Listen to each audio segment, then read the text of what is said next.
What's happening, YouTube? It's Simon466cards, and today we're going to talk about the Nationals' finances. I made a similar video about 8 months ago talking about the Nationals' finances and their financial statements from the last 10 to 12 years and some thoughts and insights and questions that I had. And their financial statements came out for the 2023 National, and so I will go through those with you and share the line items and the numbers that stick out for me. And so we'll go through that this time around. The links for everything I talk about, including the financial statements, I will include in the description below so that you can check it out for yourselves. I highly recommend you do that.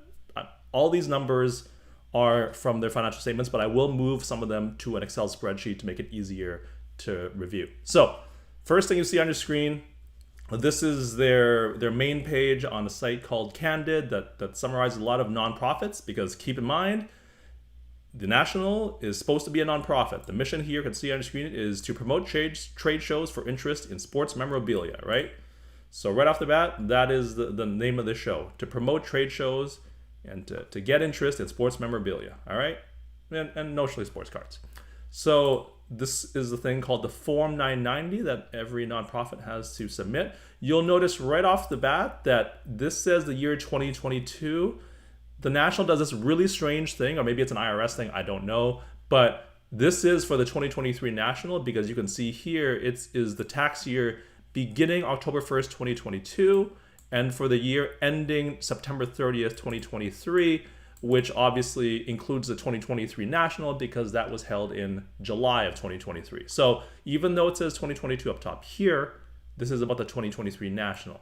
And as you will see right away, last year's revenue, there was $3.66 million in revenue, and after expenses, their profit, let's call it, is actually a loss of $3,771. For the 2023 show, revenues increased by about $600,000 to $4.25 million. And even though revenue increased by about, what is that, 15, 16%, again, they basically broke even, lost $1,000. And I'm now going to move over to a spreadsheet where I transition to all of the numbers from this document just because it makes it easier to review. And that is a trend, right? The trend of breaking even every single year, basically, give or take a few $1,000s. And it's something that I noted previously, right? And we're going to talk about all the things that I've noticed in this year's financial documents with all the things I've highlighted in yellow. And so you can see here, for the 7th year in the row, 6th if you don't include the pandemic year, for the 7th or 6th year in a row, the National has essentially broken even. You can see here, 2016, for the 2017 show, literally net profit, $0.00. Revenue perfectly matched expenses. Lost a couple of thousand here in 2018, lost 8,000 here in 2019. This is the pandemic year, we exclude that. 2021, they made 20 grand. Last year, or 2 years ago, 2022, they lost $3,000. 2023 show, they lost $1,000.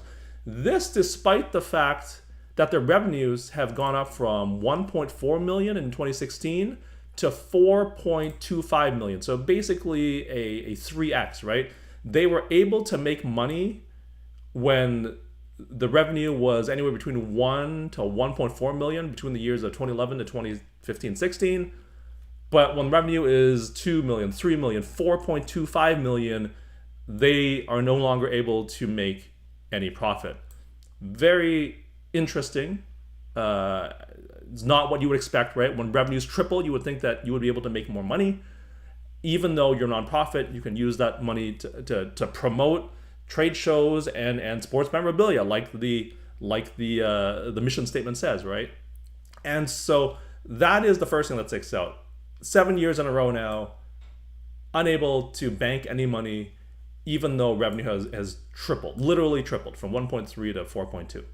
The other thing that you'll notice that I found unbelievable is that if you take a look at the revenue from the 2010 year to the 2023 year, it has increased by 352%. If you take a look at expenses from 2010 to 2023, expenses have gone up by 353%. Literally 1% difference over the course of 13 years.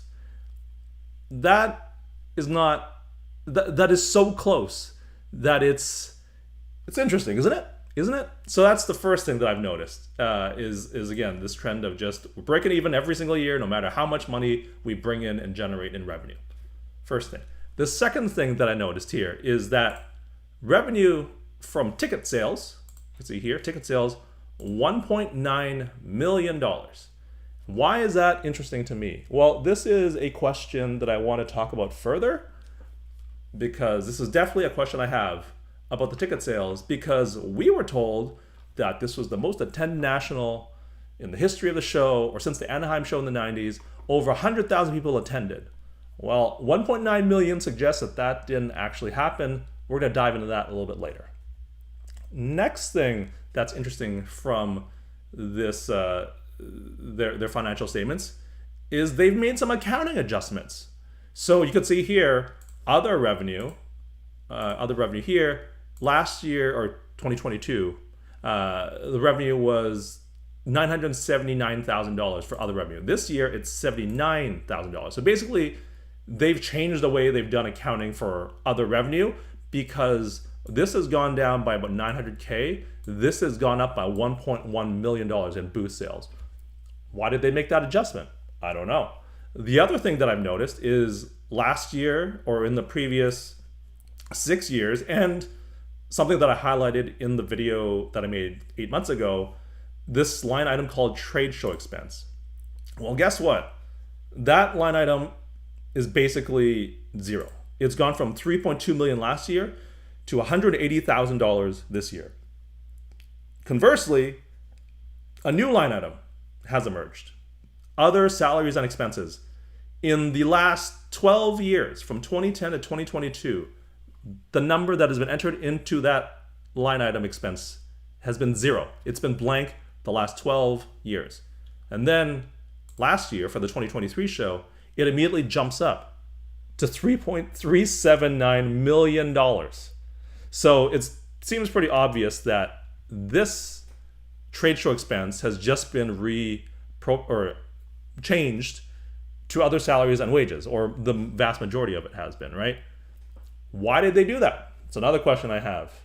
And we're going to talk about that a little bit more, because is it a coincidence that my video last year, where I looked into the Nationals' finances, looked into that trade show expense line item? We'll talk about that. And then lastly, how much are your staff getting paid? Because again, $3.3 million, $3.38 million is a lot of money to be paying your staff. And that is the last question I have. Like, how much are these guys getting paid? Who's getting paid? What are they doing to merit this? Seems like a lot, because the National only has 3 full-time staff and 20 to 30 part-time staff. So I am confused as to who is getting over $3 million in salaries and wages, and I will dive into that first, or into that at the end of the video, and I find that to be the most interesting. So let's jump right into it. We're gonna move away from the spreadsheet. This is a copy and paste image from the financial statements. Ticket sales, $1.9 million, right? That is a lot. But it's not as much as I would have expected, because if you remember, a lot of talk during the National, post-National, that this is, again, the highest attended show since the Anaheim show. It's over 100,000 people. Well, tickets cost $25. Simple math says if you sold 100,000 tickets, and you're selling them at $25 a pop, that's $2.5 million. So why is ticket sales only $1.9 million? They were $25 online, $30 at the door. Even if you assume all 100,000 people bought them online, that's still $2.5 million, not 1.9. Plus, there's VIP packages, right? And last year, I remember going to the website and seeing that they were all sold out. And the ranges in prices for VIP packages went from $169 to $359. You can see the 4 prices here.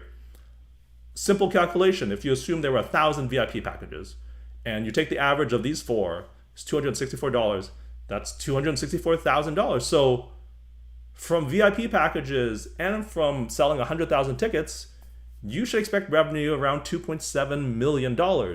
So why is the revenue line item here saying 1.9 million? Why isn't it not 2.5 to 2.7 million? I don't know. And so the best I can do is come up with some theories as to why there's this $600,000 to $800,000 gap. The first one, and the most obvious one, is that not 100,000 people attended, and that maybe it's closer to 70,000. And how did I get 70,000? Well, 70,000 times $20 to $25 a ticket leads you to 1.75 million. Maybe assume 150,000 from VIP packages, and that gets you to 1.9 million. And so, first theory is that only 70,000 people attended, not 100,000. Second is that maybe there were 100,000 tickets, but a bunch of them were free or comp tickets. 30,000 free or comp tickets seems like a lot. Seems like a lot. If 30% of your tickets are being given away as comp or free, maybe that's not the real attendance number. All right? And then the third theory is just that the line item that says ticket sales in the revenue column does not actually reflect revenue from tickets. I don't know what else to say. That's the only other theory I have, but there's really no way to know. But the math here, the math ain't mathin', as they say, right? 100,000 tickets times $25, $2.5 million, right there. That's simple math. I don't know what else to tell you. And if you're thinking, oh, maybe it's being offset by credit card expenses, when there's these things called interchange fees or credit card fees when you're a vendor, there is an expense item that specifically talks about that.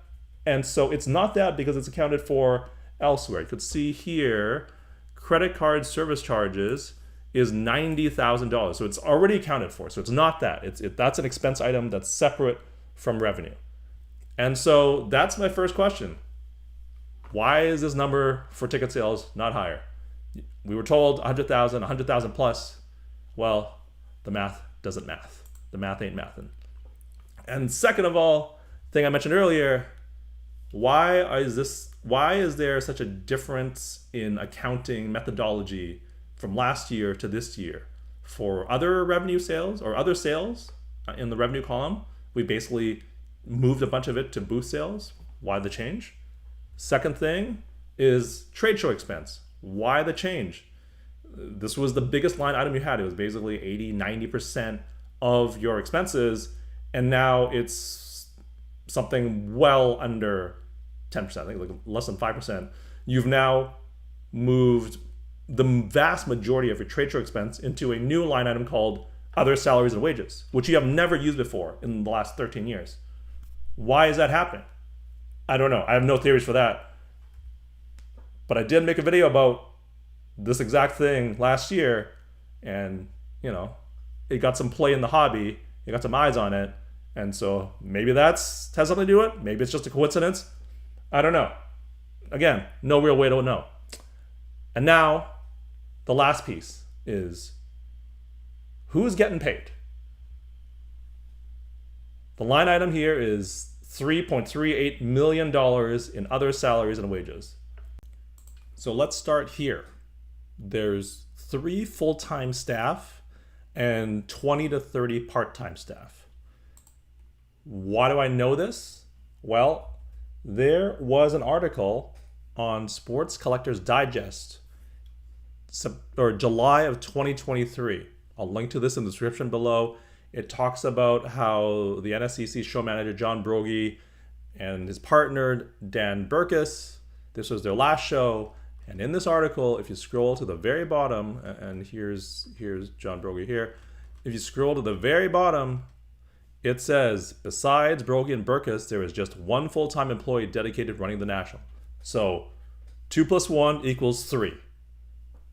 That's it. 3 full-time staff. And then it says here, about 20 to 30 people, mostly relatives and family friends of Brogy, are hired every year for the show. And if you're wondering, how long do these 20 or 30 people work? Well, let's talk to the other one full-time employee. I believe it's Ray Schulte, who is the media director for the National. This is an interview that he did with Hobby News Daily a month ago, so roughly May sometime. where he was talking about the difference between last year's show under the group that I just talked about versus this year's show that has new management, and he talks about the timelines and the preparation differences between the old management team and the new management team for this year's upcoming show in 2024. And let's see what he says about when they start preparing. For me, we started January, and normally I don't start till like May. And so for me... So there you have it. This year, under new management, it started in January. Last year, and what he's used to doing under the previous management, was starting in May, which means May, June, July. July is the national. These part-time people are only working 3 months. So let's do some real simple math here. 3 full-time staff, 20 to 30 people. Again, remember, there is this article that talks about Brogy hiring his family and friends, 20 to 30 people, and these people only work for roughly 3 months. We just heard Ray say that's when they start really doing prep work. So let's estimate what this might be. About the 3 full-time staff, let's say we pay them a nice number, $200,000 each. Well, there's 3 of them. 3 times $200,000, that's $600,000 in salary. I feel like paying 3 people working on the national full-time, even though Ray just said he doesn't really get started till May, giving them $200,000 a piece on average seems like a pretty great deal, okay? Now, about these 30 part-time staff, let's also pay them really well. What about your friends and family? We're going to give you a nice little check of $30,000 each for 3 months of work, which prorated over a full year means that equals $120,000. That's the rate that you're paying them at. And if you're just hiring friends and family, I'm going to go out on a limb and say the work, probably not too complicated if you could just hire your friends and family to do it. So I feel like $30,000 for 3 months of work, which is, again, an annual rate of $120,000, seems like a great deal. So part-time staff, 30 of them. It says 20 to 30. Let's just go with 30 to maximize this number. 30 part-time staff, average salary for working those 3 months of $30,000. $900,000 for the part-time staff, so that's $1.5 million for the 3 full-time staff and the 30 part-time staff. All right, hopefully you're following. So with that being said, we now have to calculate police, security, and on-site staff. Oh, typo here, bad on me. I should say on-site staff. Anyways, let's calculate that. Well, as we layer this in, I have here 100 security staff earning $70 an hour. And you're wondering, Simon, where do you get those numbers from? Are you just pulling these out of nowhere? No, I am not. I found this article in the Chicago Daily Herald, that talks about Rosemont, the city that the National is in, and their pay for off-duty cops to work security at entertainment venues. Very much like the National, and in fact, if you scroll down in this article, it specifically talks about the Donald E. Stevens Convention Center. So this is literally the people and the company that's being hired. So I'll summarize this for you. Basically, they hire a company called Monterey Security Consultants. You can see here. And honestly, these cops are not getting paid what you think they would be getting paid. So if you are a supervisor, you get paid $43 an hour. If you are a regular officer to be working security, you're getting paid $38 an hour. And off-duty Rosemont cops are being paid $26 an hour right now. So they're getting bumped to $38. And for additional traffic support for people outside the venue, they're getting paid $22.50, right? So $22.50 for traffic folks, $38 for any police officers, and then $43 an hour for a supervisor. Obviously, you're not going to have a lot of supervisors, maybe 2, 5. And if you scroll down to the very bottom here, it says a big concert at the Allstate Arena can list at least 100 security personnel. This is not a concert, but it's also less chaotic at a card show versus like at a concert, right? And with the number of families and kids around, where the biggest threat is theft, whereas at a concert, there's booze involved, all sorts of shenanigans can happen, right? So I'm going to take that number, 100 security personnel. All right. And if the cops are making $38 an hour, $43 an hour, traffic folks are getting $22.50, but you're working with this company called Monterey Security Consultants, obviously this company is going to take a nice little markup on those costs that they're paying the police officers. So that's why I am going to round up the average per person that we're paying, we being the national, paying to $70 an hour. That's the markup from the $38, $43, $22. Very healthy markup. And I'm going to go with the 100 staff that they talked about in the article to work a concert. Having said all that, they work for 10 hours a day for 4.5 days, because remember that on Wednesday and on Sunday the shows aren't a full show. So 4.5 days, you do the math, $315,000 for police and security expense. All right, follow with me. And then next, on-site staff.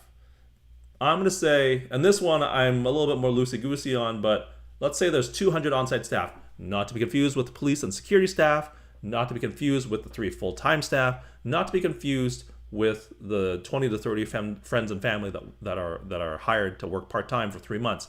These are the people that take your tickets, kind of point you in the right direction when you enter, help with directions, that kind of thing. Is 200 the right number?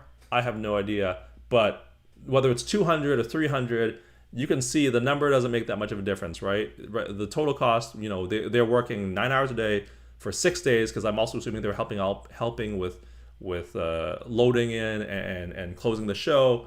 And I'm saying that their hourly wage is $20 an hour. I'm honestly, I think that's overestimating, because if the cops are getting paid $25 an hour or $38 an hour, 20 seems kind of high, right, in retrospect. But even if there were 300 on-site staff, this number goes from 216 to 300 grand, right? It's not going to make a big difference, right? So those are the numbers, and while they are estimates, they're educated estimates, right? And so if you add all of this up, 3 full-time staff earning $200K, you have 30 staff working part-time for 3 months earning $30,000 each for those 3 months of work that are friends and family of the guy running the show. That's $900K. We just did the police here, $315K. We did the on-site staff of $216K. You add all of that up when we're at $2 million. So here's my question. Other salaries and wages, $3.38 million.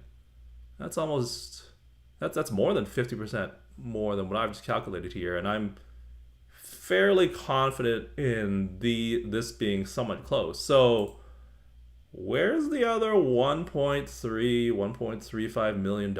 Where's the rest going?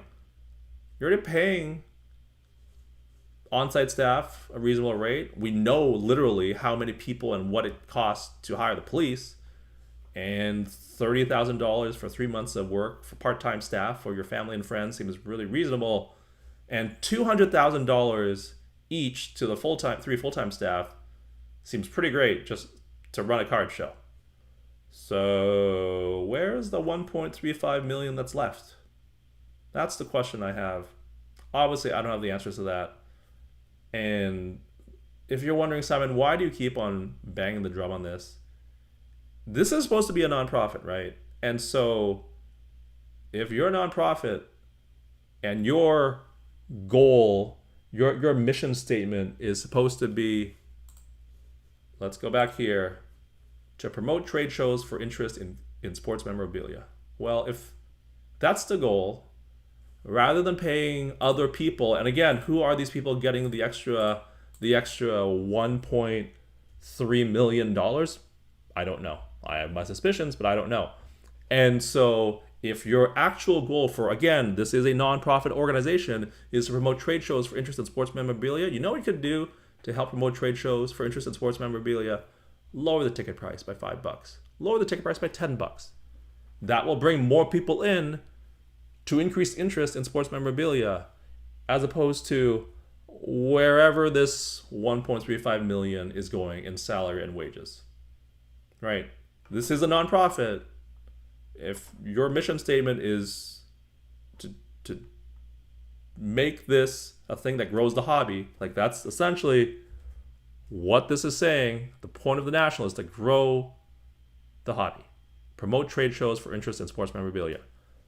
Well, what better way to promote trade shows for interest in sports memorabilia? What better way to grow the hobby than to lower how much it costs to enter the show, to make it even more affordable for family, for kids, kids with their parents, kids with their grandparents, aunts, uncles, whatever, a group of friends. Lower the price. And not have this extra 1.3 million going to whoever is getting paid for this. And hey, if someone has an idea of where this 1.3 million, 1.35 million is going, there's another group of people that need to be paid in terms of working the event. Would love to hear it. I don't have any answers. I feel like I've done a pretty good job of running the numbers here, and I don't have really any other idea of who could be getting paid for other salaries and wages to work the national. Full-time staff, check. Part-time staff, check. Police and security staff, check. On-site staff, check. What else is there? You tell me, because I'm out of ideas. But 1.3 million, 1.35 million, whatever the number is, give or take a couple 100,000, because let's say even if instead of earning $200,000, the full-time staff earn $300,000, that doesn't actually make a difference. It's an extra $300,000. So this 1.35 million becomes 1 million. There's still an extra million out there getting sent out as salaries and wages to somebody. Who is that somebody? I don't know. You tell me. Am I missing something here? Would love to hear your thoughts and comments. Thank you as always for listening and watching. I will talk to you all soon. Cheers.